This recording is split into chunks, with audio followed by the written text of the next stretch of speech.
Hello students, welcome.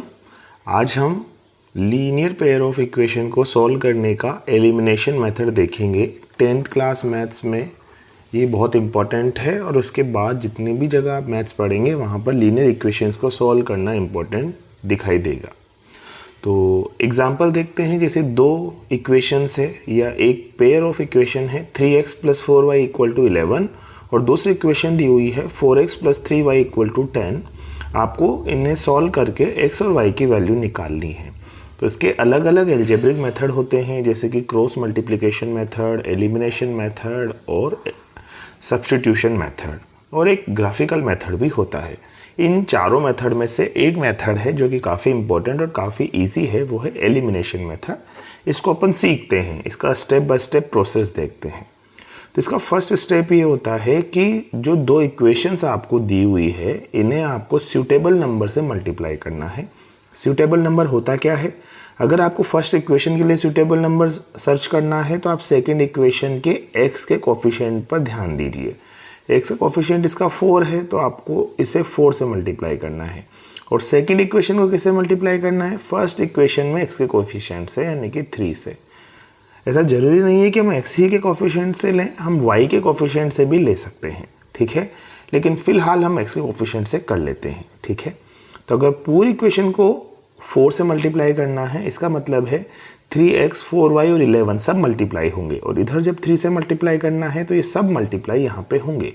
तो 4 3 12x हो गया, ठीक है, प्लस 4 4 16y हो गया, इक्वल्स टू क्या हो गया? 4 11 44। ओके, तो फर्स्ट इक्वेशन ऐसी बन गई। सेकंड इक्वेशन 3 4 12x, फिर 3 3 9y, फिर 3 10 30। अब आप ये सोचेंगे कि ऐसा करने से हुआ क्या फ़ायदा मिला जब हमने क्रॉस मल्टीप्लाई कर दिया, मतलब सेकंड इक्वेशन के x के कोफिशिएंट से फर्स्ट इक्वेशन को मल्टीप्लाई किया और फर्स्ट इक्वेशन के x के कोफिशिएंट से सेकंड को मल्टीप्लाई किया। यहाँ ध्यान से देखिए, जो ओरिजिनल क्वेश्चन था इसमें x का कोफिशिएंट 3 और सेकंड इक्वेशन में x का कोफिशिएंट 4 था, और y का कोफिशिएंट 4 और सेकंड में 3 था। अगर इन्हें डायरेक्ट सब्ट्रैक्ट किया जाता या ऐड किया जाता तो ना x हटता ना y हटता, क्योंकि x का कोफिशिएंट भी डिफरेंट था और y का कोफिशिएंट भी डिफरेंट था। लेकिन जब हमने इनको कोफिशिएंट से मल्टीप्लाई कर दिया तो जो रिजल्ट मिला उसमें देखिए ध्यान से, x के कोफिशिएंट सेम हो गए। पहली इक्वेशन में भी x का कोफिशिएंट 12 हो गया और दूसरी इक्वेशन में भी x का कोफिशिएंट 12 हो गया। यानी कि अब इनको एलिमिनेट करना आसान हो गया। इनको अगर हम सब्ट्रैक्ट कर दें तो x गायब हो जाएगा और एक सिंगल वेरिएबल हमारे पास y बच जाएगा। तो उस सिंगल वेरिएबल को सॉल्व करना ईजी रहेगा, ठीक है। तो यही हमारा पर्पस था कोफिशिएंट से मल्टीप्लाई करने का।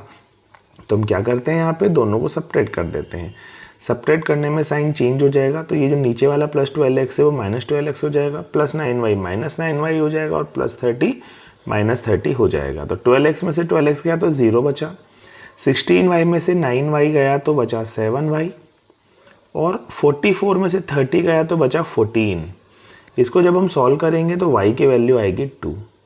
तो एक वेरिएबल की वैल्यू हमें यहाँ से मिल गई।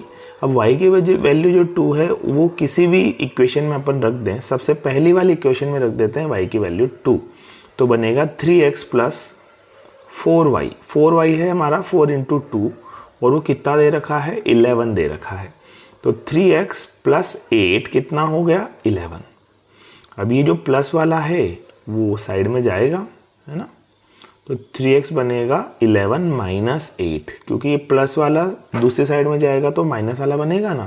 तो 11 में से 8 गया तो 3 बन गया, तो x की वैल्यू आ गई 1, 3/3 ना। 3 क्योंकि ये मल्टीप्लाई में तो उधर जाके डिवाइड होगा, तो 3/3 आ गई x की वैल्यू। ये आ गया 1 और ये आ गया y = 2। तो ये एक एग्जाम्पल हो गया। सेम इसी तरीके से एक एग्जाम्पल और देख लेते हैं। मान लीजिए सेकेंड एग्जाम्पल ये है, दो इक्वेशंस दी हुई है 5x - 2y = 14 और 3x + y = 4। इसे हमें सॉल्व करना है। तो मेथड क्या है? हम पहली इक्वेशन को इसके कोफिशिएंट से मल्टीप्लाई करेंगे और दूसरी इक्वेशन को इसके कोफिशिएंट से मल्टीप्लाई करेंगे। तो पहली इक्वेशन मल्टीप्लाई होनी चाहिए 3 से और दूसरी इक्वेशन मल्टीप्लाई होनी चाहिए 5 से। ऐसा करने पर जो इक्वेशन बनेगी वो क्या होगी? पहली बनेगी 15x - 3 2 6y = 14 3 42, दूसरी इक्वेशन को 5 से मल्टीप्लाई किया तो वहाँ भी x का कोफिशिएंट सेम बन जाएगा, 15x plus 5y equal to 20। Okay, अब दोनों को सब्ट्रैक्ट करेंगे क्योंकि 15x में से 15x को सब्ट्रैक्ट करेंगे तभी तो जाके वो 0 बनेगा। तो ये माइनस हो गया प्लस से, ये प्लस से माइनस हो गया और ये प्लस 20 का माइनस 20 हो गया। अब देखिए 15x में से 15x कट हो गया, माइनस 6y और माइनस 5y मिलकर बन गया माइनस का 11y। ठीक है, और 42 में से अगर हमने 20 को माइनस किया तो बन गया 22। ठीक है, तो ऐसा करने से y की वैल्यू क्या आ गई, माइनस का 22/11। माइनस का आया है, ध्यान रखना है क्योंकि माइनस का साइन है ना, इसलिए। तो y की वैल्यू आ गई हमारे पास माइनस का 2। अब y की वैल्यू जो -2 आई, एक आंसर आ भी गया ये हमारा। इस y की वैल्यू -2 को हम गिवन इक्वेशन में रख दें, फर्स्ट में रख दें, आपकी बार सेकंड में रख लेते हैं, बात बराबर ही है, किसी में भी रख सकते हो आप, इवन थर्ड और फोर्थ में भी रख सकते हो। तो 3x plus Y equal to 4 है, तो 3x प्लस वाई, वाई कितना है -2 इक्वल टू क्या है 4। तो ये -2 साइड चेंज करके प्लस बन जाएगा, तो 3x बनेगा 4 + 2 दैट विल बी 6। तो x क्या बनना चाहिए, x बनना चाहिए 6/3 दैट इज 2। तो x की वैल्यू यहाँ पे इस वाले क्वेश्चन में आ गई 2 और y की वैल्यू इस वाले क्वेश्चन में आ गई -2। तो इस तरीके से अपन एलिमिनेशन मेथड से किसी भी पेयर ऑफ लीनियर इक्वेशन को सॉल्व कर सकते हैं। Thank you.